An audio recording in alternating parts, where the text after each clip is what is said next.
Hi everyone, this is Mark Rouge from ArtistWorks. I'm joined here with Adam Butler, about to knock his coffee over.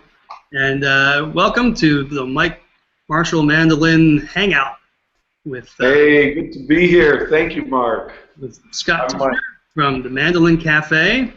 Ask for it by name. And we've got several students from ArtistWorks who study with Mike. We're going to get them in real quick. I'm going to hand it over right now to Scott, but before I do, I want to mention that this is a live event, and we're welcoming everyone who wants to chat with us, ask some questions, to use the text panel on the Google. You can either use the Google Plus ArtistWorks homepage, where I see a lot of people starting to line up here. There's a box underneath the video that says "Say Something," and you're welcome to. We also are on Twitter. And if you want to use the hashtag MandoMike hashtag, or just go to ArtistWorks and ask us directly, we'll make sure to get your questions in real soon. Right now, I'm going to hand it over to Scott. Mark, thank you for Scott. Howdy. Hey, Scott. Mike, be quiet. It's great to have you back here again, Mike. Howdy, everybody. Welcome to our live event this evening, and we're sponsored by ArtistWorks in the Mandolin Cafe, and Mike Marshall is with us. The sound of applause. We need one of those little applause sign. The modern age is on us, buddy. Hey, you're right. We are here.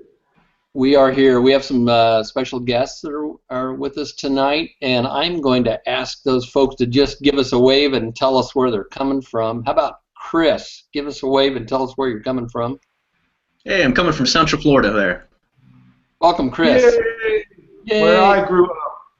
That's right. And Steve. Southwest Washington State. Hey, Steve. Wave to us. That's Steve. Mount Helen, in case that mountain erupts, then we'll be gone, right? That's right. Okay. And Thomas. Tom from Lunenburg, Mass. Hi, Tom. Very good. Tim. Give us a wave, Tim. Coming to you from the heart of the bluegrass in Lexington, Kentucky. Mm-hmm. That's right. That is the home. It's not Thousand Oaks, California, like those guys work.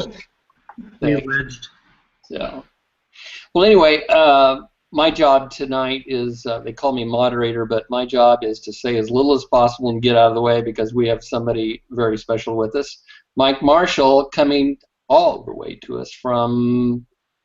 It's not sunny where you are, Mike. You want to tell us? Welcome, Mike. It actually was sunny the last few days. We're in Wuppertal, Germany, way up by Dusseldorf, Cologne area, up there in the northwest corner, and it's the rainiest town in Germany, if you can imagine. Wow. And but we've had some good luck. When it's sunny, it's a beautiful little town, I have to say. And it's great to see all these people here. Thank you, Scott, for overseeing this Mandolin Madness. And thank you, Mark and Adam over at ArtistWorks for doing all you have to do to pull all this together. And this selection of students, this is really cool for me to see because, well, we're all buddies, as I said earlier. You know, this way of hanging out on my website where they'll pass me videos and ask me questions, and then I respond to them really creates this very cool, beautifully bizarre bond, and it just grows with time. And it's good to see all you all live and in virtual person. Mike, are you gonna play us a song and we can test out the audio here? Well, I probably ought to play something. That's why we're here, right? Play a little mandolin.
Soldier Joy.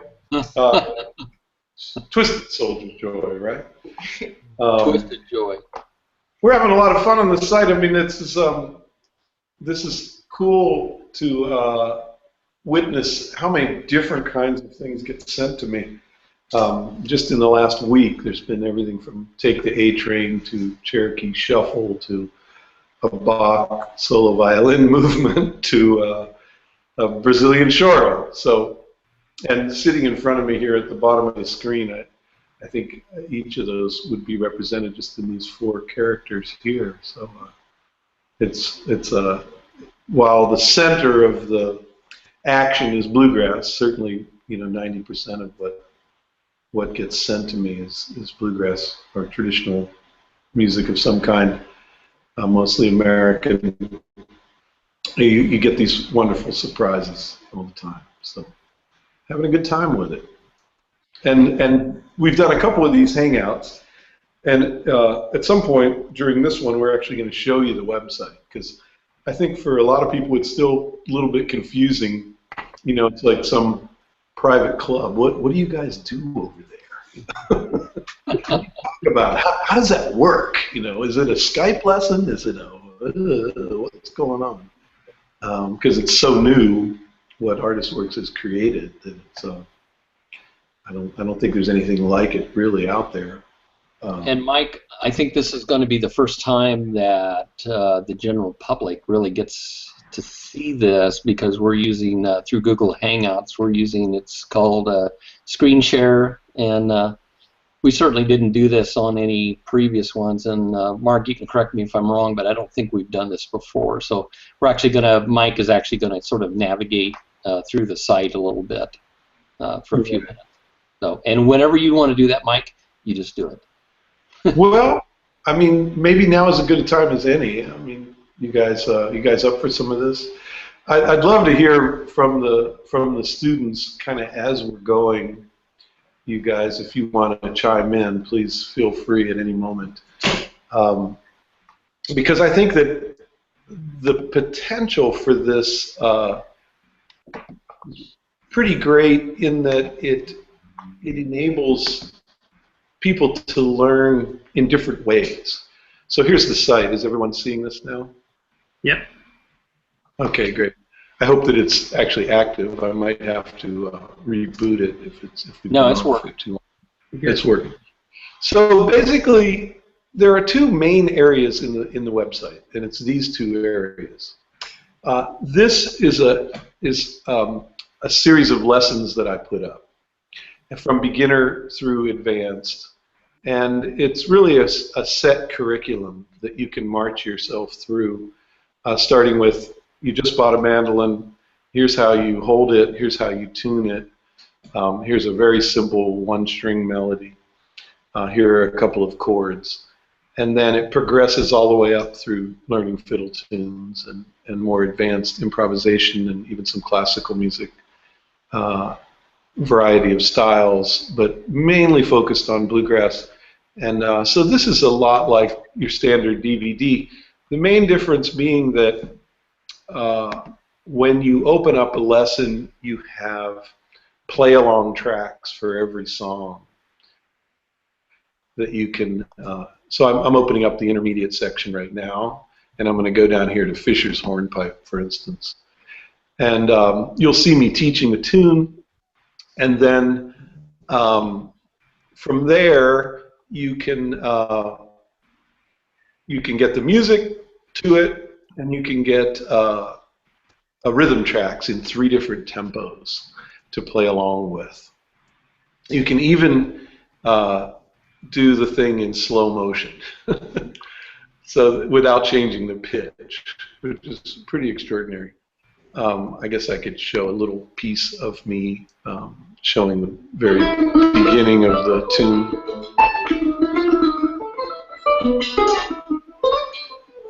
All right, it's time for Fisher's Hornpipe now. This is a tune I recorded with my good buddy Chris Steele a while back. And I don't think I'll be showing you that version with all its crazy variations and rhythmic displacement of madness. We're going to stick with the old time. That boy needs a haircut. And This, again, has a couple of moves in it that you'll be able to use in many, many places. We're building our little repertoire of some bluegrassy fiddle-tune riffs that we will then use in many ways. I'll scroll ahead here. Twisty, turny, feel, you know. So you just have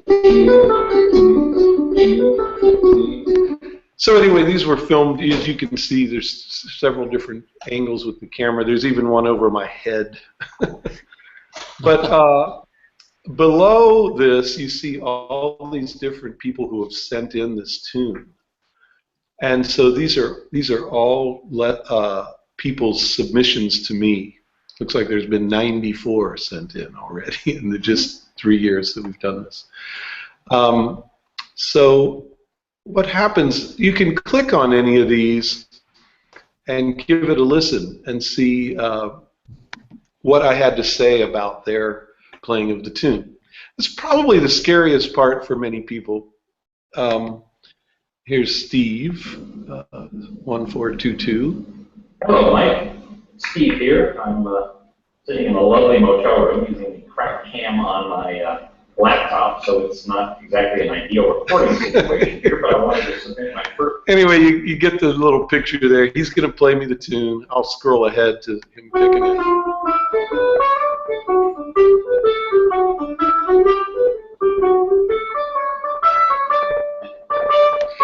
And then below here, you'll see Mike's response. So you click on that, and you'll see what I had to say about Mr. Steve's. Hey, Steve, nice to see you. I understand that being in the hotel room, I'm getting a lot of lessons from there.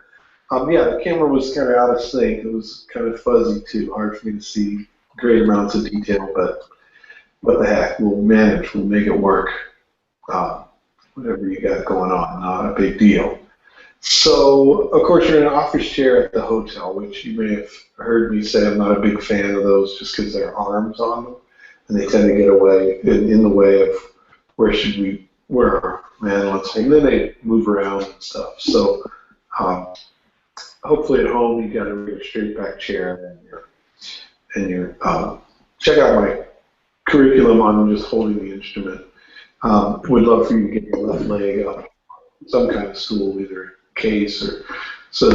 This is a very common response from me, right, guys? Posture.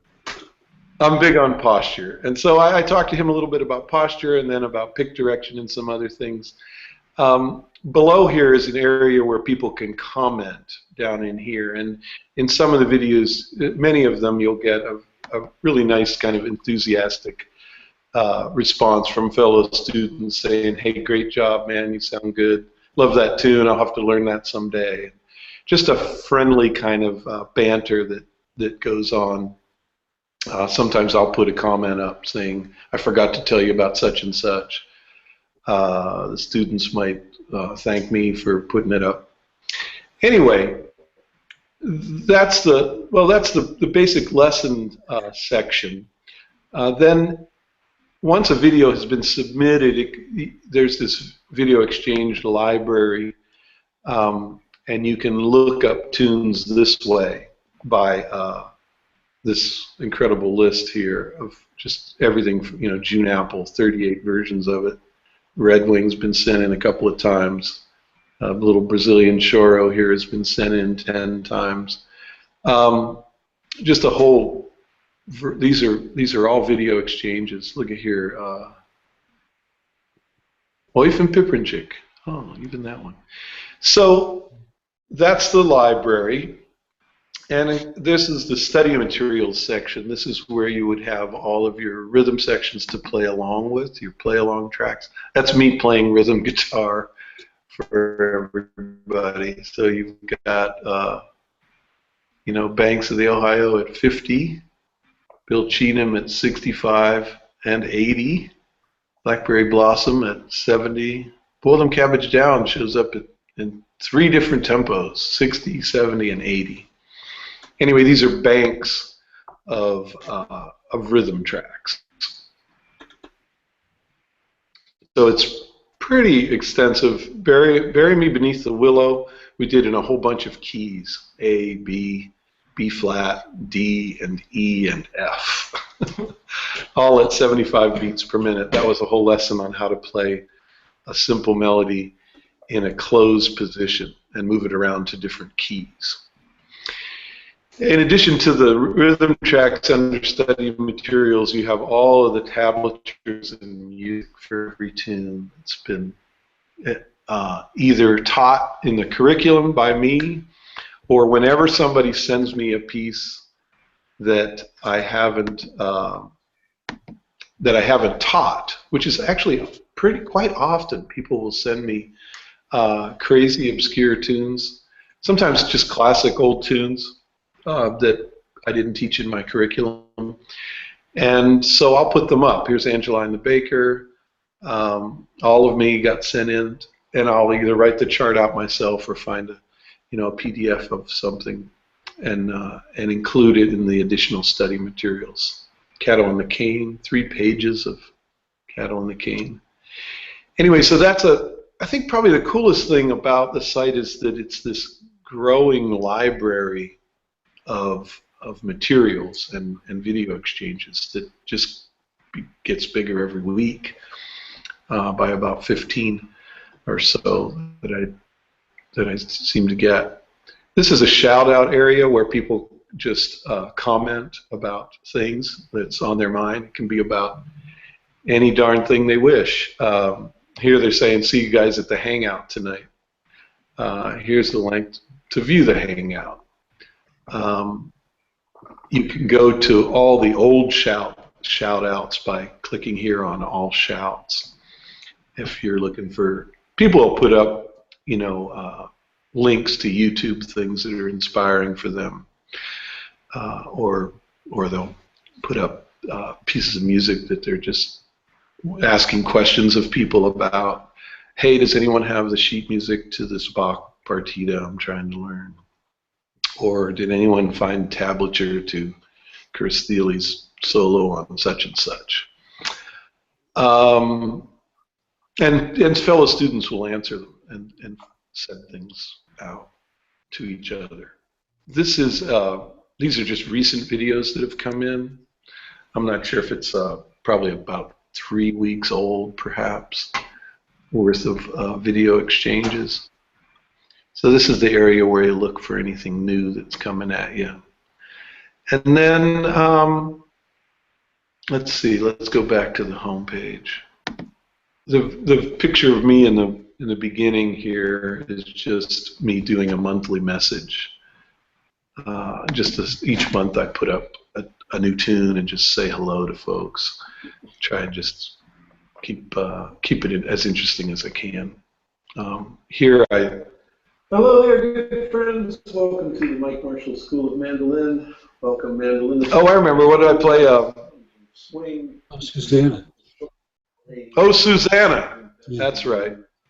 It's great. So that's the center video, and then these are just blogs, things that are happening, either with shows that I've got coming up, or like Andy Hall and I did a big hangout and jam together, and so that's just a notice that that's up now and available for folks to watch. This is the area where you submit the video to me, and I mean those are the main pieces that I wanted to share with folks so they could start to get a sense of what this is. I'm going to attempt to go out of screen share now. I hope it doesn't throw a loop in the Google business. Last time we did this, I got out of sync. How am I doing, folks? You're looking good. Okay? And, Google lost no money during the transition. Oh, good. Thank you, Google. Done us well. They're doing fine. Mike, that's pretty cool. I know that they've given me logins to that before, and I've probably looked at it, but it's been a while, and it's huge. There's a lot of information there. It's kind of, it can be a little bit overwhelming. I'd like to hear maybe from the students how they use the site and how is it for them to have all this access to all this information. and how do you play with it such that it functions? I'm seeing Chris there on my left. If he wants to go first. Yeah. Hey, Mike, we're getting a little delay from you, so why don't I ask that question? Because I was, believe it or not, I was going to ask that. Chris, can I ask you just like, what's your use of the site and what kind of things have you submitted to Mike? Maybe just kind of give us a little background on that. Sure, sure. Yeah, I joined probably 8 months ago. It was last February, and I like the site because of the fact that you can watch other students' videos and watch Mike's response to those videos.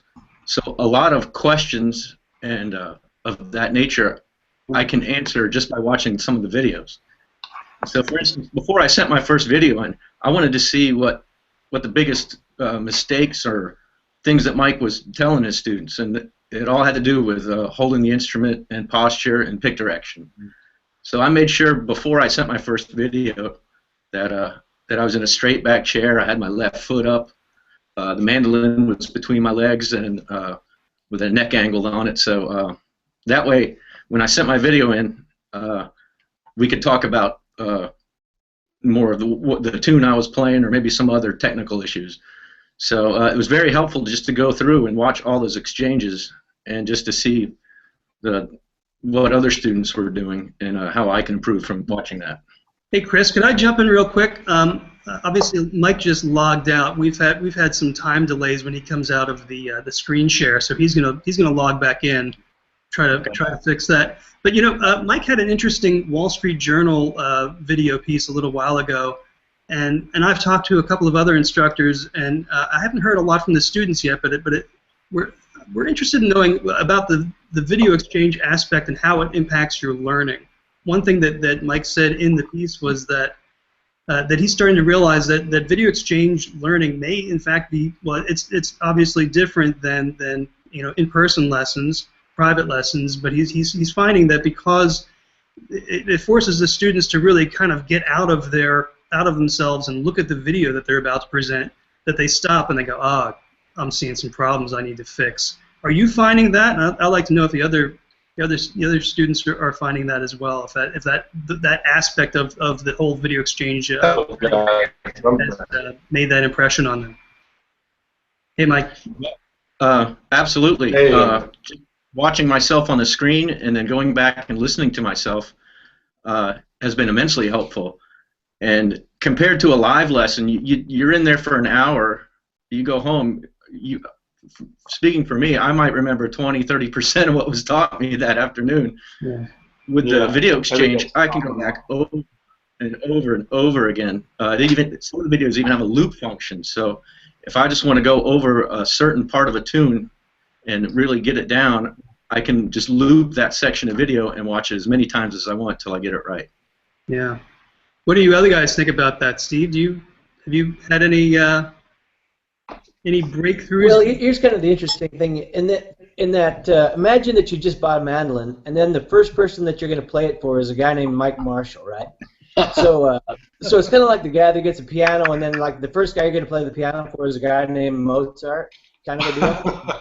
You know, so it's a little bit unnerving. I mean, initially, and so yeah, you absolutely have to go through this process of trying to, you know, learn what you can from somebody else's video exchange, and then try to do what you can to, you know, correct your own mistakes before you initially submit it, and then you know, you have to keep moving forward nonetheless. But it's definitely been advantageous from my perspective.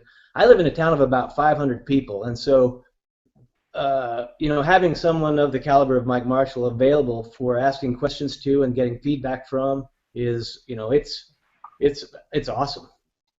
Yeah, that's probably the real thing about this, is to just, it enables you to get right to the source of how this whole business works, you know, and avoid developing bad habits that take forever to break, right? If you get with somebody who's been through the ringer like I have and tried so many things, hopefully it just helps you leapfrog over potential hang-ups. Tom, how are you doing with this business? You know, I think there's an evolution in the learning. When you first start on the site, I've been on the site for about a year now, and you have all sorts of preconception of what the mandolin is and what you want to do with it. And I went through the beginner, intermediate, advanced. I went through everything initially.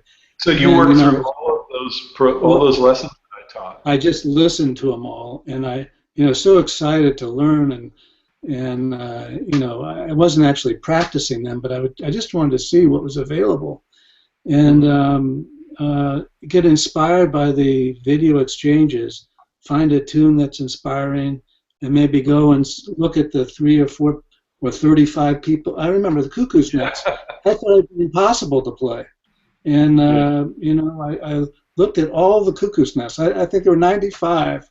Wow. And I just looked at them and your comments, and I just found it so interesting. And no matter what level, you seem to enjoy working with the person wherever they are. And it's just inspiring to always pick up something new. And just recently, I sent in that Cherokee Shuffle, but I started to look at This Little Light of Mine, go back there and see, talking about making it sound like a vocal tune and sliding into the notes, and then somebody did it with the tremolo and practicing the tremolo doing that, and it just it's not a direct line. I think it's a zigzagging line, and you keep evolving.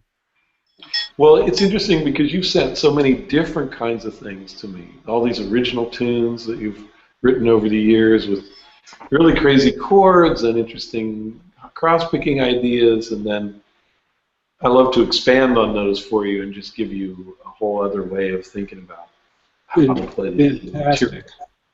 Yeah, and just your perspective. I mean, it's just amazing what you're able to do with it. And I try to use those things in the next tune I do. And I think there's something that the video exchange, just thinking of what you're going to do for the video exchange, I could spend daydreaming about what I'd like to do and thinking about it. It's not all the practice, and it's just thinking about what you want to do, and then making it happen by, taking the little pieces that you recommend, like you're having a hard time with a little piece, and making little exercises with it. It's it really works. So I've been able to do some things I never thought I'd be able to do. Very cool. Tim. Tim, you're face to face with Mike Marshall. Any questions for Mike? You get the opportunity right now. That I think we need to get some instruction out of Mike before he falls asleep over there. And no, I'm fired up, baby. Germany, you ready? I can certainly ask some of that. I was going to comment on the methodology because I came into it with a background. I studied at guitar at a big music school, and so I was used to that hands-on, really intense. And I wasn't sure what to make of video learning, but really it's the equivalent of hundreds of master classes, and you get so much. It is like a master class, yeah. Right, and in a master class, it doesn't matter what the person plays or what level they play at, because you're going to get that interaction of there's some essence, and Mike is always getting at the essence of either tone or groove, and probably a groove then tone, right? And I love that because that's such an important part of music. I mean, you can play the notes, but he's helping you get to how do you make this really sound like music, and it's typically going to be in this hand, not in this hand. Yeah. We've been doing that with a lot of students. It's funny how these issues seem to come in to the site in waves. There'll be like 4 or 5 students at all be struggling with a similar issue. It's almost laughable, like it's in the stars or something. Okay, this week it's going to be about pick direction. Next week it's going to be about drive, telling everybody that maybe it's me, telling everybody that they need to really articulate with the right hand, not the left hand. We spend all this time trying to teach the left hand where the notes are. And then you'll see people playing like this. And what happens is if all the energy is going here, they're not really focused that this is the thing that's really driving the car, you know. This is where the music comes from, and this will follow if this is really laying it down. And when you hear people playing a phrase and some of the notes aren't speaking, you know.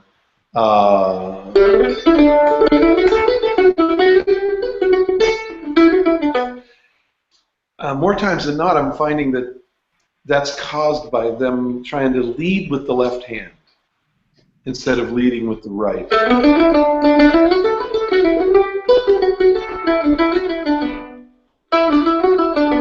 You know, I'm really putting all the energy in it. This sort of like psychic attention. All the attention is on this. That's like this week's riff. It's just funny how these things come in. Other weeks it'll be people will be playing and they'll be lifting the index finger as they go across. Like if you play Old Joe Clark, you should leave the F sharp held down because you're coming back to it, right? And you'll see this thing where every time they put a finger down, they lift the old finger up. But I like to say, well, if you're going up the string, chances are you're going to come back down. That's what melodies do, right? So leave those fingers down, right? And it'll eliminate the pressure because those other fingers are helping hold down the string, and there's a higher chance that by lifting, that C sharp note's going to actually sound. Whereas if you're doing this and you're having to replace that finger every time, then there's a chance for inaccuracy. Anyway, that was just another thing I wanted to point out, you know, the common things that I tend to see. That and pick direction, you know, when you're playing bluegrass, especially downbeat, downstroke, upbeat, upstroke. And this is a really hard one for some people. There's a tendency that when you're going from the A string to the E string, well, why not let the pick just fall straight down towards the string you're about to go play? Because the pick was heading in that direction. But I teach that we want the pick direction to be rhythmically decided on, not string relationship decided on. So you guys have heard me get on my soapbox about those. Mike, you have inexhaustible enthusiasm about it. How is that? I mean, I've never seen anything like it. You can teach that? I don't know. I think we're looking at some pretty obsessed characters down here on the bottom of the screen. I think you guys got it about as bad as I do. And then you got hundreds of students out there completely crazy for the same thing. And then you got the Mandolin Cafe out there. I mean, it's once you fall in love with the mandolin, I mean, it's something about it being that, you know, the younger kid brother or the little guy in the club that always got beat up on. You tend to want to really rally for him, right? And get behind him. I think that's probably what drew all of us to the mandolin. Small, it fits the couch well, but it also wasn't explored very much in the last 100 years. I mean, we all think it has, and we got a lot to talk about.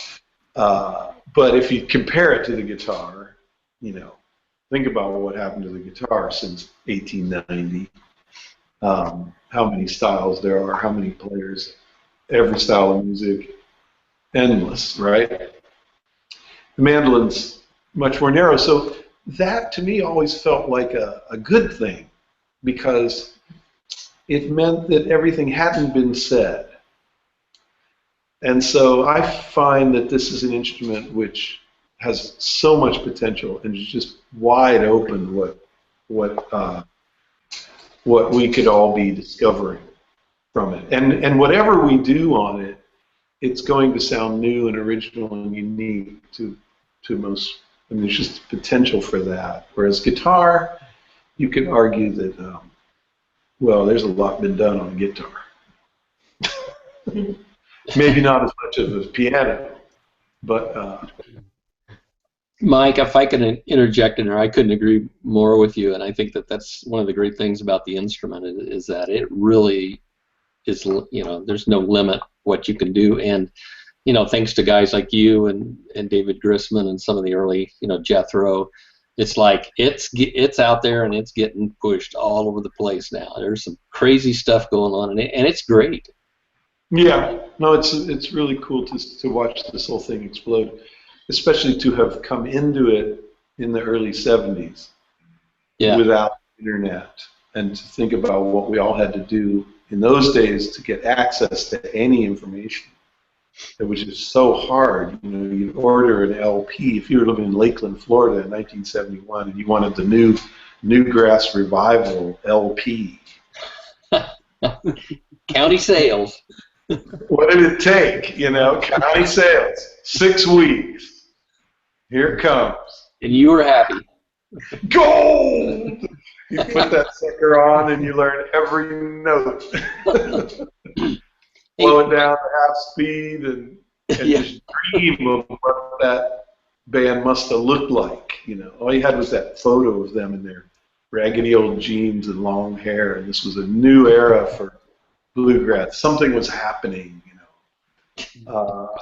And it was all in the imagination for all of us. And that's got an energy to it too. That has validity, and it drove me. But I think now about, God, look at this. Look at the access we have. You know, if you're a 14-year-old girl and you live in East Tennessee and Uncle Jed plays the mandolin, and you're going to do a Google search on that, and within 15 seconds, you're going to have Chris Steele, David Grissman, Hamilton D. Hollanda, Dino, you know, Danilo Brito, old videos of Jethro, Monroe, everything at your fingertips. It's unbelievable. Yeah. And transcribed solos. Here's the tablature for that. Here's the music. Here's Katerina teaching, you know, classical mandolin techniques for right-hand stuff. I mean, unreal. Yeah. And then you go take lessons from me, you know, for $30 a month. I mean, While we're on that subject, if I can ask Mark a question. Mark, I promised people on the cafe homepage that there's a 20% discount, and I know there's a code for that, but I don't know what it is. And if you'll tell me, I'll pretend 20% discount. I'll pretend I'm listening attentively while I'm on the homepage. All right, Mike. Yeah, the discount code is Mando Magic, Mando Magic, Mando. This ain't even Starbucks money for a month. Matter of uppercase or lowercase? Yes, that's lower. Is it? No, there's no difference. Okay. You can type it. I'll send it out in an email soon too to everybody. That's drinking on site. All right. It's You were on a roll there, Mike. I'm gonna let you back at it. Hey, what kind of coffee are you drinking? Sorry to be drinking on site, but it's 2 o'clock in the morning here in Germany. No, it's not. It's 2:40. 2:40. That's right. Do we have any questions from the typers out there? The Mando typers. Yes. Let's see. There was one. Any advice on relaxing your fretting hand? As speed increases, I start to get real tense and lock up a bit. The tension is in my face and jaw. Very common one. Yeah. We tend to play the mandolin like this. If we push with this hand, we try and push with this hand. As this hand gets louder, we think that by pushing harder here, we're going to get louder too. But that doesn't happen, right? You only need so much pressure. Like that's not enough pressure, that's not enough, that's enough. That's all the pressure you need with the left hand to make those notes sound right. So what you should do is develop a mental image of how that feels, and then increase the volume with your right hand gradually, but do not increase the amount you're pushing here. You actually separate the hands physically a little bit, and mentally. You let this hand push in real hard, but you don't let this hand. In fact, even go the opposite way and let it lighten up so that you can make the physical sensation extreme. But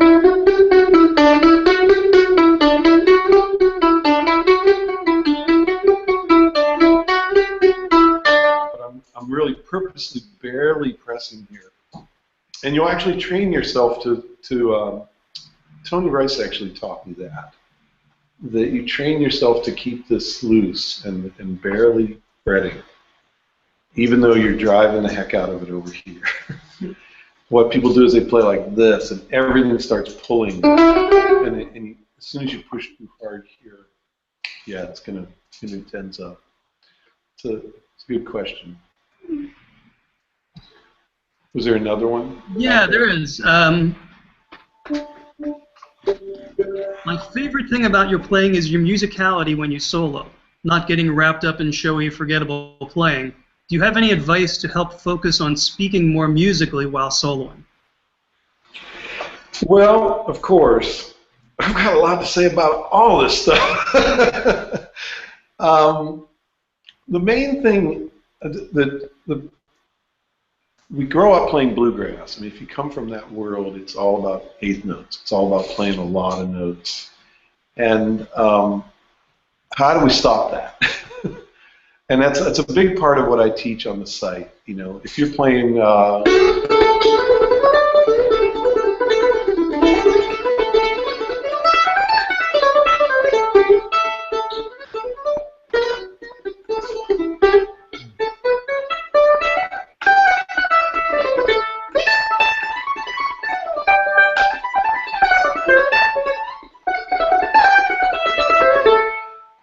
just stop. Just stop.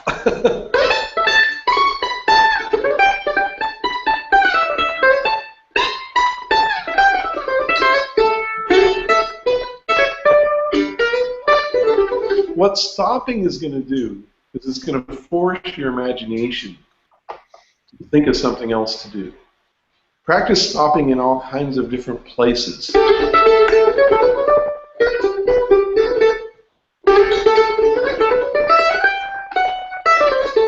The act of stopping is going to suggest to your brain, what should I play next?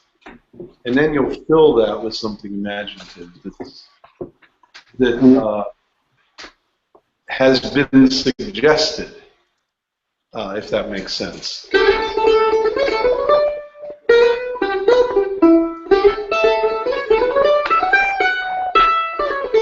That G note, it just automatically, by all of a sudden going to quarter notes, it immediately made me think about a melody that might be nice. It's really that simple. The other thing I'll add to this is I've played lots of different kinds of music. So I've really explored different kinds of rhythms. So that's the other way that you can break up the bluegrass eighth note thing, is if you begin to learn a few Brazilian tunes, a few bebop tunes, some classical music, that will become a part of your vocabulary. You know, if you learn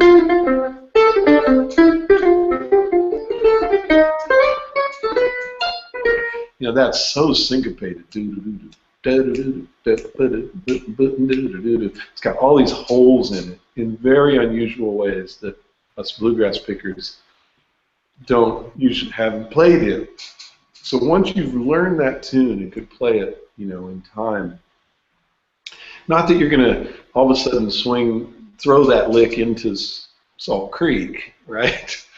Which would be silly, but it's going to give you a sense of how space is so important to a beautiful melody. Looks like Tim's got a quick question.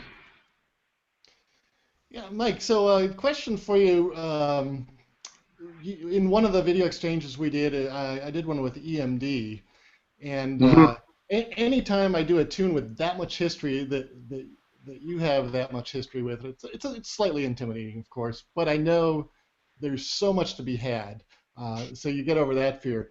But you gave me some real pearls from Grissman on that, where you talked about taking little bits, right? And you were saying, don't blow jazz on this, which is... Oh, right. You were playing all across the fingerboard and covering a lot of melodic territory. Right. Hone it into... Bring it down. Yeah, and that was huge. And so I'm curious, kind of along those lines, since you played with Stefan Grappelli, did you get any pearls from him that you'd want to share? Because I've met who have played with Stefan Grappelli. To have played with Stefan, I mean, that's like flying on a cloud every night, and all day. And I mean, it was living history. He was the 20th century from beginning to end. He lived it all. So to stand next to him was, I mean, I can't even describe it. And to hang out with him and have him tell stories about playing in the streets of Paris when he was 10 years old. It's just, I mean, it's goosebump time, just thinking about it. But of course, the other thing he had was fire and energy. When he, here we were all in our 20s, feisty young ex-bluegrass pickers or current bluegrass pickers, and just really rocking the groove behind him. He would just take us to school every night at age 75 and just say, "Let's go, boys. Here's how you do it. Not only can I rock those tempos, but here's all this harmonic information, and here's 100 years of melody to throw at you, and all of these things are my stuff. I invented all of this stuff."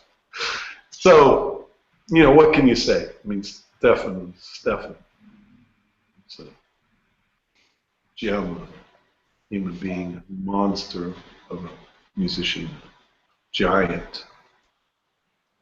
Yeah. We like some Stefan. Feel very fortunate to have gotten to. I mean, that was the first week. I come out to California hoping to meet David Grissman and Tony Rice and all these guys. Of course, I had already known all the tunes. I'd learned them all off their LP. And David was in the middle of recording a soundtrack to a movie, King of the Gypsies, and they were on their way to LA to re-record all the film music when they were on screen. He had tendonitis at the time, David, so he couldn't play all these chords. So he invited me to come and play all the rhythm parts for that. So there I was, 20 years old, and Stefan was there. That was pretty remarkable to get to do that. You can imagine. Young punk from Florida.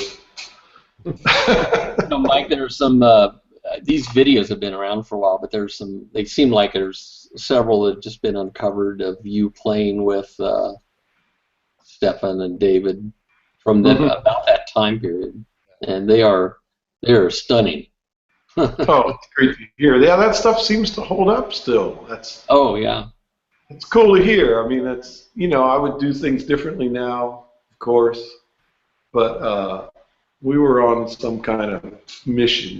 We were like Moonies for that stuff, just really obsessed about being a group. I mean, it was all we did was play music and play that music together. So whenever a bunch of people get that focused, something's going to happen. Yeah. So Mike, you want to play another tune, or does somebody have a question? I'm looking at Steve down there. Steve, you look like you're having way too much fun. I love this stuff. I have a list of questions. I don't know. We'll go. Oh, great! Let's fire away. But here we go. Do we really have to stop at 3 o'clock, Dad? We can go on. I don't know. So to that point, so what was that? I don't know enough about the history of Mr. Marshall. What was happening before the Grisman Band? I mean, I know that he went out there and met up with them and then kind of took part in that. But what is interesting to me is to see some of these old YouTube videos of Mike Marshall playing with these guys, and I mean, it's just amazing. So you go back on YouTube and you see Mike Marshall at age 20 playing with these guys.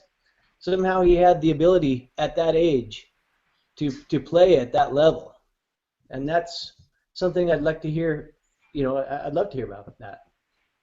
You mean me personally? How did I? Yeah. Well, I mean, I guess that, you know, I was pretty into it.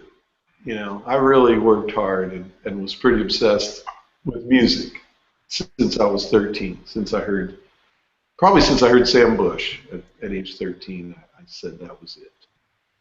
And then David Grisman, probably the same year, you know, I heard all the Cats. I mean, when I went to my first Bluegrass Festival in 1971, Marty Stewart was in the Sullivan family. This was before he joined Lester Flatt, so he was like 12. Ricky Skaggs was in Ralph Stanley's band. He was probably 17, 18. So this was the really early days, and I didn't realize. And then the next year, here comes J.D. Crowe with Jerry Douglas, Tony Rice, Ricky, you know. And so I was exposed to all this stuff, and I was into it. To me, it was the greatest stuff in the world, but only in hindsight do I realize, yeah, it actually was the greatest stuff in the world. I mean, this was the future of American vernacular music before my eyes. I just took home all the LPs and learned all the stuff by ear. I was a quick study. I mean, if you showed me a melody, I could play it back to you. You know, it actually wasn't that hard for me. And in those days, I could remember it. Now I can play it back to you, but I can't remember it 5 minutes later. But that's another problem. It's probably my own fault. So I had that kind of quick study, you know, and Grisman and those guys were surprised that here comes a young kid from Florida and he knows how to play all of our music. They had been working on this very personalized musical style, dog music. You know, Tony Rice had moved to California. I had heard that he moved there to play this unique music that David was developing. And Todd Phillips and Darrell Anger were like living in the basements of Grisman's house. And they just played all day, every day. And they developed these very complex arrangements. They didn't play a gig for the first year because all they did was hang out and play and work on the music and arrange it and arrange it and arrange it. And Tony was basically learning how to play jazz chords or jazz solos. So when they played their first gig, then when they finally made a record, yeah, I just ate that stuff up. I learned all the solos on all the instruments. So if somebody were to do that today with my music, and he was 19, I'd move his butt in the basement as fast as I could. It's very rare that it comes along, I guess. And at the time, it didn't seem rare. It seemed like the most natural thing in the world to do. I was just passionate about learning this music. It's the only thing in the world that mattered to me. And I thought everybody was doing that, of my generation. There were a few that were, you know, guys like Bela Flack. And, there were a few that were really getting into it. You know, but I also entered that band at a moment when they were kind of going through a transition, and it was perfect timing. They actually needed somebody like me. Todd Phillips moved over to bass instead of mandolin, and David saw, oh, here's a guy that can play mandocello and guitar and fiddle. I can definitely work with that. So anyway, that's the short, It's like Chris Steele, you know. I mean, when a Chris Steele comes along, things happen. And it's a shame. I've been waiting, you know, I had to wait 35 years for a Chris Steele to show up. I figured there'd be another one behind me every 5 years, knocking us each off our pedestal, you know. But they don't come around that often, I guess. They don't come around that often, Mike. And we're kind of running down on time here. You want to play one more before we? I can't believe we quit. Run out. Well, we've got some more questions. Let's do another tune, and then we'll ask a few more questions and see where it goes.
Oh, Dixie, what was it? Dixie Hoedown?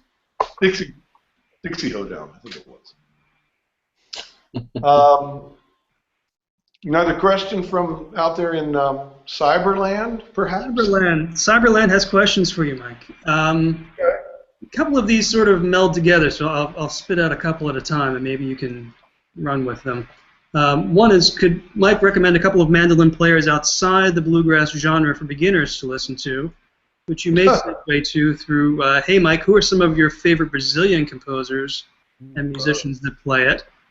And then someone else is asking about the Bach mandolin scene in America, and remarking that there's little audience for that in the UK so far. That's a lot of stuff. Yeah, roll that into one response. Very quickly, great classical mandolinist Katarina Lichtenberg. I can highly recommend. Good answer. She plays a bullback mandolin, but pay particular attention to her unbelievable sense of how to phrase classical music, particularly Bach, and where she puts emphasis, where she puts strength, rubato, retards, dynamics, and color. Hamilton de Holanda and Danilo Brito are two of the greatest Brazilian mandolinists who come from the great choro tradition. I've recorded with Hamilton, and he is a force of nature like there is no other. And Danilo Brito is, every time I hear him, he seems to get better, which seems impossible. But this year at the symposium, he played a solo show that absolutely rearranged everybody's DNA.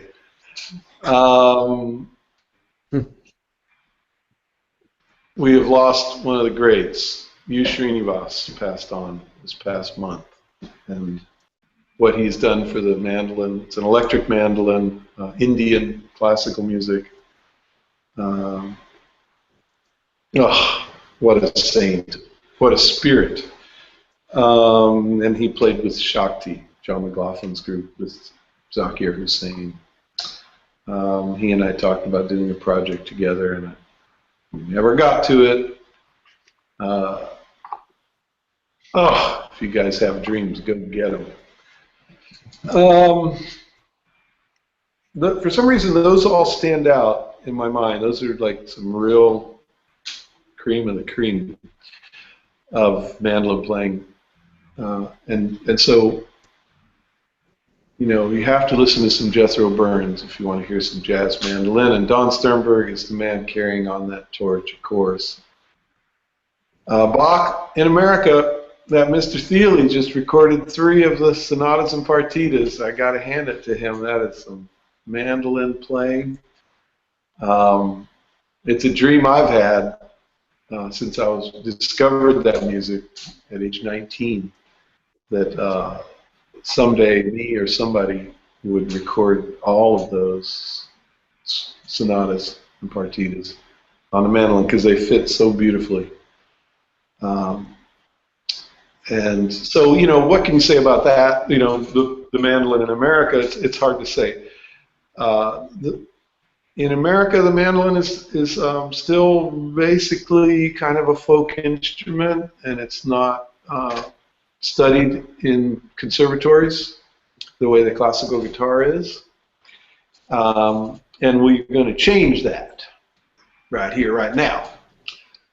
Someday it will be studied right alongside all those other instruments, as it should. It has a history, it has a repertoire, and it has a future. There's new music being written for it every day.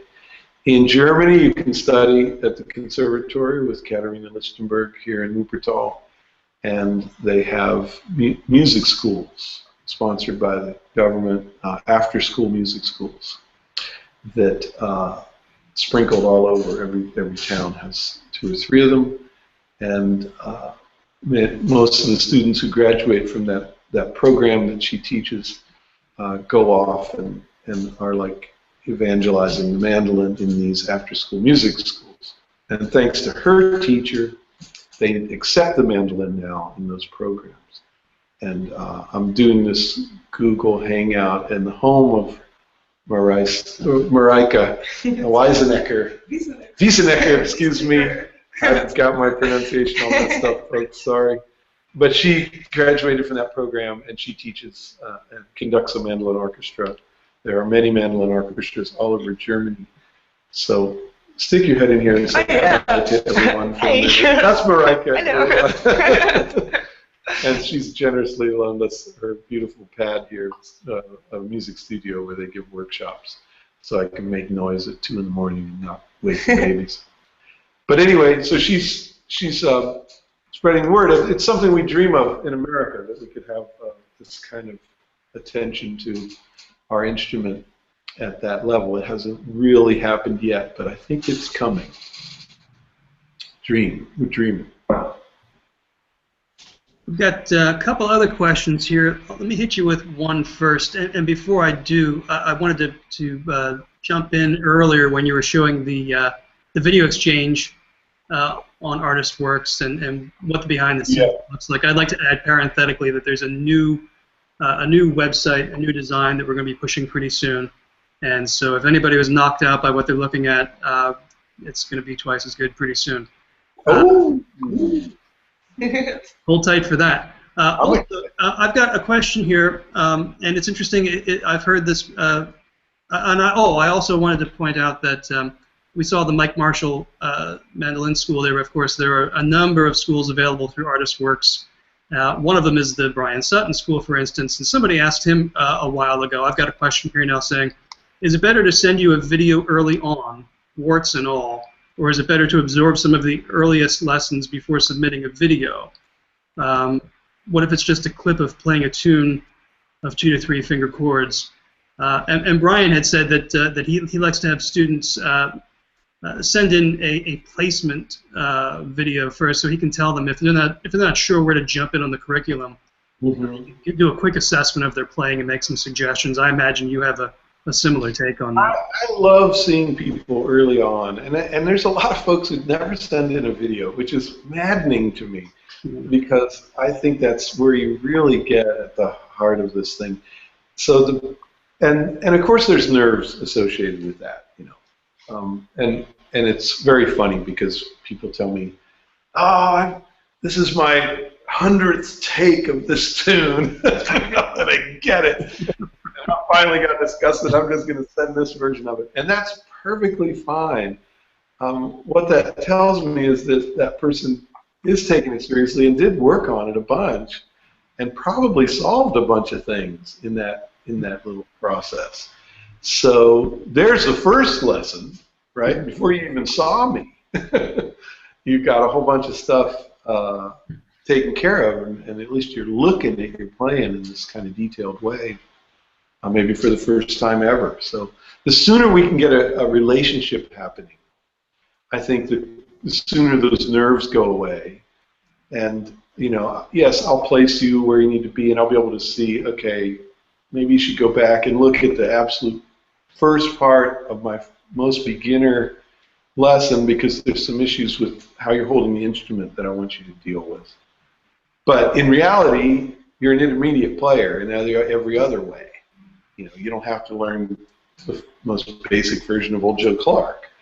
You're already playing, you know, Cuckoo's Nest or, you know, Red Haired Boy at a pretty fast tempo, and you're improvising on vocal tunes. So, but look at that first video, because all those different camera angles will really give you some insight into some basics that I think will help you. Yeah. So it's good to hear you talk about the stress of creating a video and submitting it and the anxiety, and not to plug Brian Sutton again, but we got into a protracted discussion about that very thing and how that's really a core piece of being a musician, dealing with the anxiety of playing in front of people and learning how to work with that.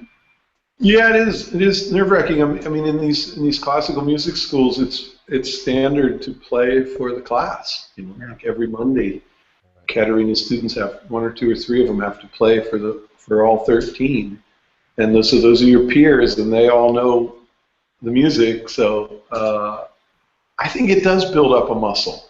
The nerve muscle gets strengthened from those experiences, and yeah, it's like playing Bach, you know, in front, solo Bach on the mandolin is my Achilles heel, you know. Yeah. To do that, it can be very frightening depending on who's in the audience. I'm fine, but if Edgar Meyer's out there, I'm a wreck. You know? I can attest that is the scariest thing I've ever done, is play Bach in front of people. I'll tell you what, that gets every classical musician. You look and you'll see that that stuff actually does not get performed that often. It gets recorded, but there aren't a lot of people touring it, even at the top end of the classical violin world. Hilary Hahn did it, but it's everybody. Everybody feels the same way. Something about Bach, because the lines are so interwoven and related to each other. You get to this point in the tune and you play one note wrong and you're back here. Like, what happened to the rest of the tune? How'd I get back here? How do you deal with that tension when you come across it? What do? Do you have any physical things, or you focus on breathing? It's a mental game, you know. It's always in your head. You know, all that stuff is just. Gotta let it go. You gotta smile through it. You can't beat yourself up. You have to say, I'm lucky to get to play music, and these people are enjoying it, and I just need to shut up. Yeah. Turn off the inner critic. That is it, man. You got to shut those voices off. They are not helping. If you don't, you're a mess. Am I right, guys? That's right. I mean, it's hard to do sometimes, but you know, that's what I go to. You know, is we're bringing goodness to the world through music. People actually need this. They've had a hard day. They have things to worry about that are much more serious than whether I hit this note right now. And this is a blessing to get to bring just kind of joy to them. So, you know, not to be too spiritual about it, but I think there's. And just remember that you are the baddest Mo ever in the world ever saw. A mandolin never played so incredible. Self-esteem never hurts. At least you're the best one in the room at that moment. That's the other reason I play the mandolin, because nobody else did. If I can be the best. You got 6 guitars and a mandolin. Best mandolin in the room. Yep. No Jimi Hendrix is going to come on stage and eat your lunch, right? No. Let him go. Come on, Jimmy. Here's a technique question here somewhere. Let me find it. Hey, I see you and Christiel tuck in your pinky finger a lot while playing. Does that do anything for technique, especially for Bach mandolin? Right hand or left hand? Oh. Screen's reversed. I can't tell. You mean like this? Tucking it way up under there? I'm just reading questions. I've got all kinds of things to say about the right hand. I mean, it's 3:12 in the morning. I could go till at least 4 a.m. German time. I'm just talking about the right hand. Right, guys? Well, let's go for it. No, I mean, basically, I think that these fingers should sit very relaxed, as if you're dangling them off the edge of the knee. I think I may have talked about this in the last Google Hangout. Right. And then the pick goes on there, and then you bring that to the mandolin, and how that is dangling is pretty much it. Everything should be relaxed, relaxed, relaxed. There should be no tension in there. And if I crunch up these fingers and actually push them into the palm, then that's tension, right? And that's going to affect how the wrist acts. So that's my basic thing on the right hand. I let it graze the bridge and the strings behind the bridge ever so lightly. I don't like to see this knuckle bent backwards, because that tenses up the thumb, which tenses up that muscle, which tenses up the wrist, and it even goes up all the way into the shoulder. So I tell folks a lot to relax that thumb and have the action come from the wrist, not the thumb and index finger. Mm-hmm.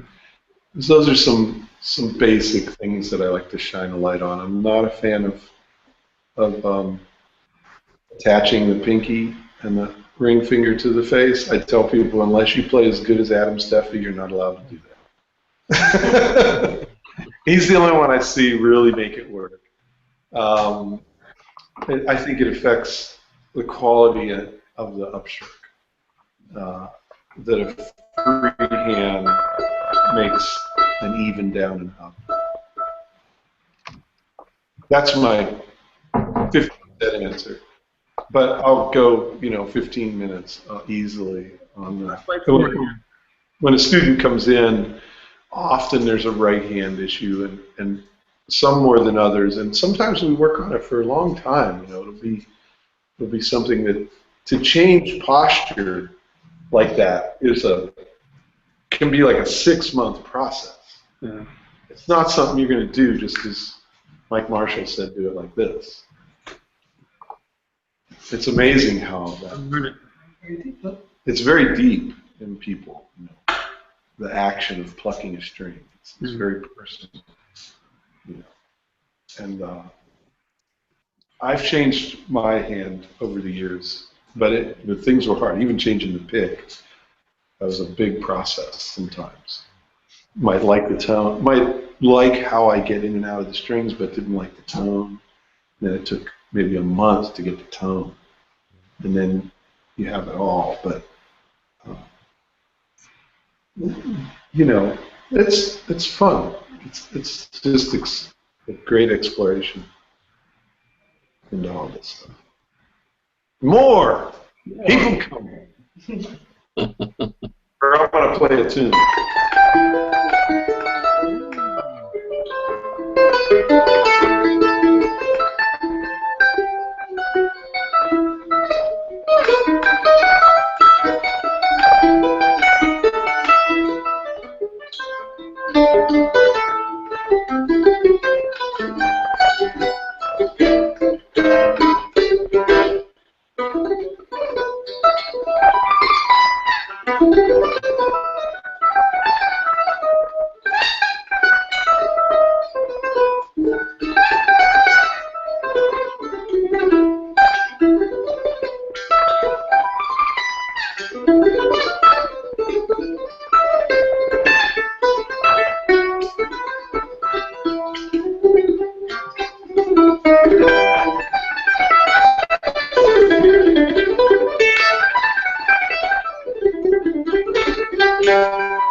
Little E minor next. That was Odeon, the great Brazilian choro from Ernesto Nazareth, into the L'Indifference, the French musette.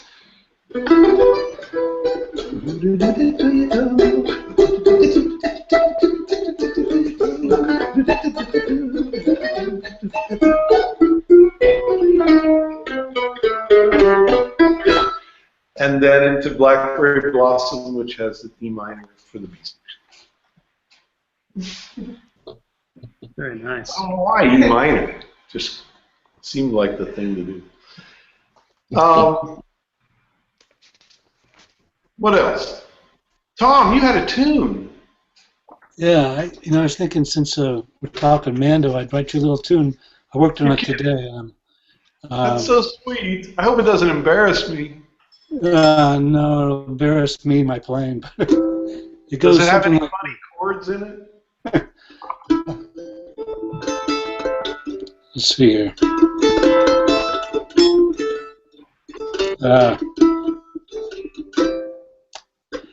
I'm gonna sing a song about Mike Marshall. Yes, start over. I'm gonna sing a song about Mike Marshall, who carries a Mando around this world. Tell me, Mr. Marshall, with all that you do, is there really only one of you?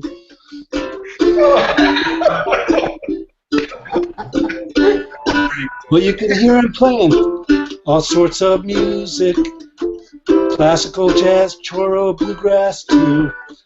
Across the coast from California to Florida, Georgia, and Germany, too. Wherever he be, you can always reach him. Just shoot him a little video exchange. He'll listen closely and help you find it. He'll show you things that'll change your brain. He'll show you a triplet, tremolo, fiddleize the tune. He'll use scale fragments, even shoot the moon. And when he's done harmonizing the tune, you'll be cross-picking, laughing, and finally,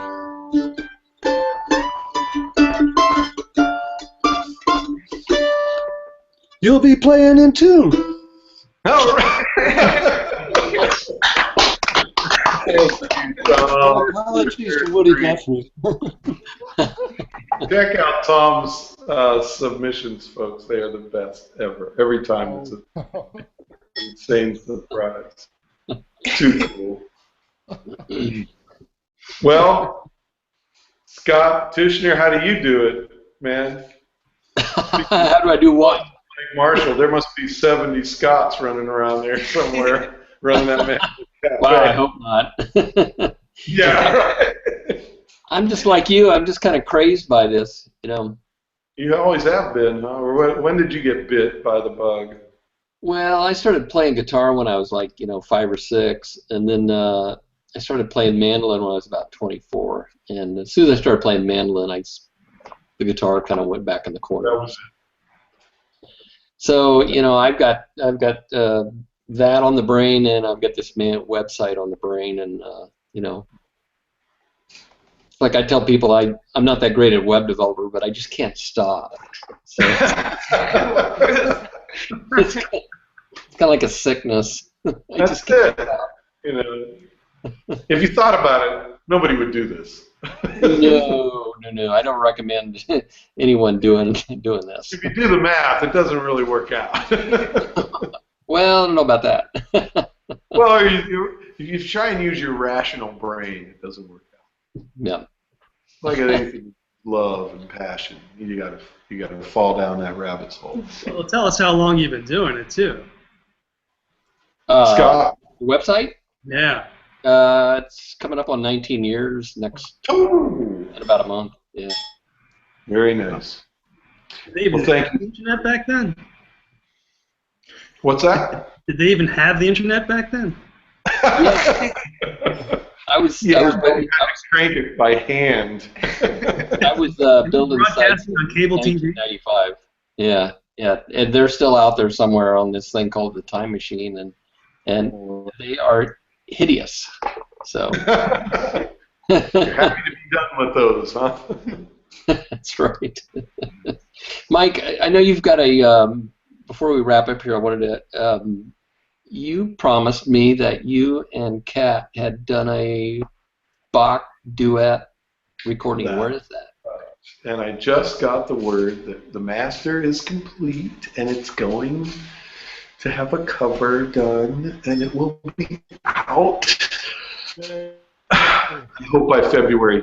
We recorded all of the two-part inventions on mandocello and mandolin. I'm playing the left hand of the piano on the mandocello, and she's playing the right hand on the mandolin. That was a hard thing for me to do. I mean, I've played mandocello since I was 20 years old, since I met David Grisman. But to really tackle that music at the level she's playing it really took me through my paces in terms of, really it was about fingering on the mandocello. And I'd never really studied the mandocello like a cellist would. But this made me, you know. And particularly, I'd learn the part and be able to play it.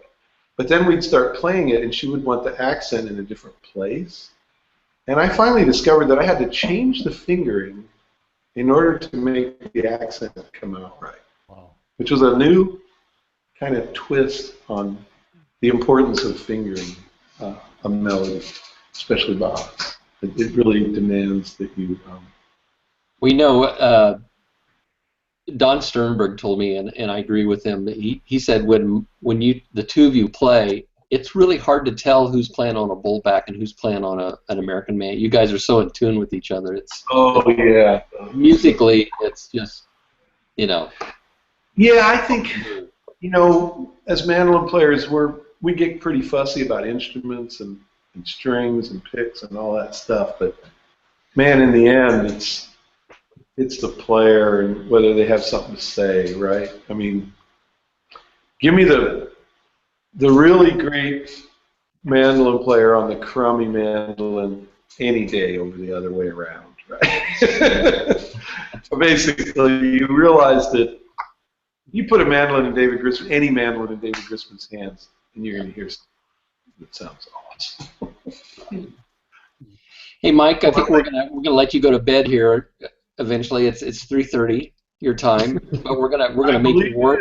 One more tune, and I should remind everybody that it's if you are a new student and you're wanting to subscribe, you can enter the code Mando Magic, all one word, and with your subscription, and it'll give you 20% off for that time period. I think it's like a 3-month minimum or something, maybe. Yeah.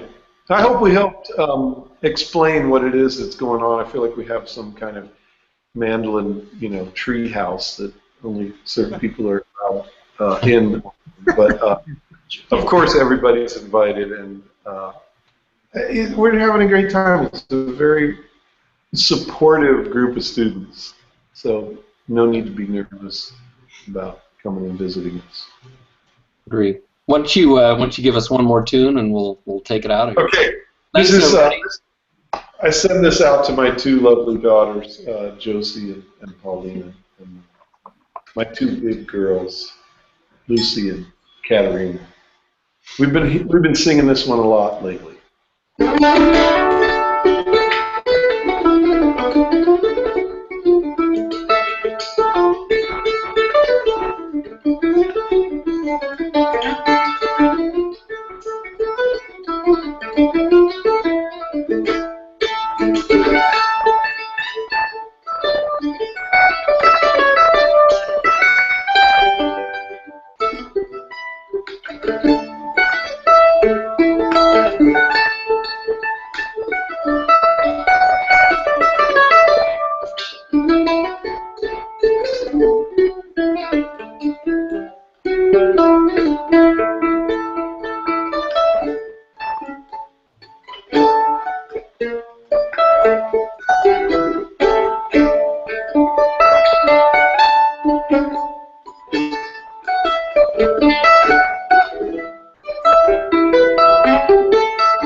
Wow. You know, I've got the weirdest lyrics in it. I had a dream the other night that everything was still they're coming around the hill. No, what was it? Well, you know. It rained so hot, I froze to death. Crazy. Thank you all. Need to Google that. It is. Mike, thanks a million. Been great, Scott. Thank you. Thanks to Chris, Steve, Thomas, Tim, Yes. Mark, and Adam back there in the corner. Mark, you got anything you want to add? Just thanks to Mike, the incomparable Mike Marshall. Join him at ArtistWorks.com if you want to take lessons from the best mandolin player in the world. Thank you, Mariah, again, for loaning us your house. Yes, thank you. Good And night. all you guys, you're the best, the best, the best. Appreciate it. All right. Good night. Thanks, everyone. Bye-bye. Good night. Hey, you turn this thing off.